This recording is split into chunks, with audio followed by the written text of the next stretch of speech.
Ecumenical Forum for Theologically Trained Women in Pakistan was established in December 2022 under the leadership of Reverend Dr. Khushnu Dasraya with the support of Christian Studies Center. The forum was formed with the core objectives: to provide a space for women to share in fellowship, strengthen women's leadership in ministry, sensitize and empower women to build and strengthen the Church's witness and ministry in Pakistan, and to promote critical rereading and interpretation of scriptures through the lens of women's experiences and perspectives. To study and reflect on the lives of resilient biblical and contemporary women who have demonstrated courageous faith. To strengthen church unity and promote an ecumenical spirit among women from various denominational backgrounds. To encourage theological engagement with Sustainable Development Goal number 16, which advocates for peaceful, inclusive societies and justice for all. Since its inception, the forum has organized 3 national-level ecumenical workshops held in Christian Studies Center that brought together theologically trained women from diverse church traditions and regions of Pakistan. The first workshop was held in December 2022 with the theme, Women Called and Empowered to Lead Towards a New Understanding of Ministry.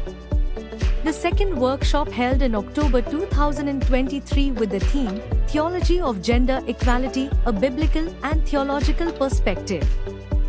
Third workshop held in November 2024 with the theme, Equipping Women for Building Up the Church, a Biblical and Theological Perspective. The most significant aspect of these workshops was the celebration of Holy Communion led by women. 2 regional seminars were held in Karachi and Lahore in February and March of 2025, respectively, under the theme, Equipping Women for Building Up the Church, a Biblical and Theological Perspective. The enthusiastic participation of women in these seminars contributed to their resounding success. From seminaries to churches, from ecumenical gatherings to theological forums, graduates and leaders from various traditions have come together, united in purpose.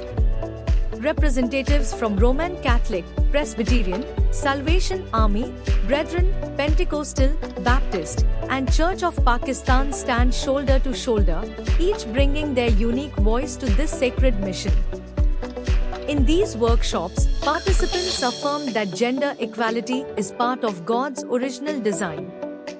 Jesus broke cultural barriers, affirming the value of women and welcoming them into his ministry with honor and purpose. The early church continued this spirit of inclusion. Empowered by the Holy Spirit, both women and men were called to lead, serve, and proclaim the gospel. As these powerful workshops came to a close, participants looked ahead with faith, hope, and determination, setting a bold course for the future. They resolved to celebrate Women's Day with renewed zeal, honoring the vital contributions women make to the church and society. They committed to conducting awareness sessions for men, focusing on sensitivity, mutual respect, and the shared call to gender equality. A crucial step forward, introducing education on sexual harassment in seminaries and establishing clear, accountable policies to address it. They also pledged to create more leadership and mentoring opportunities for theologically trained women so they can inspire and equip others in ministry. And above all, they called on women to lead with hope, courage, and a vision for the nation's well-being, walking boldly in God's direction. This is our calling. This is our hope. And this is our resolve.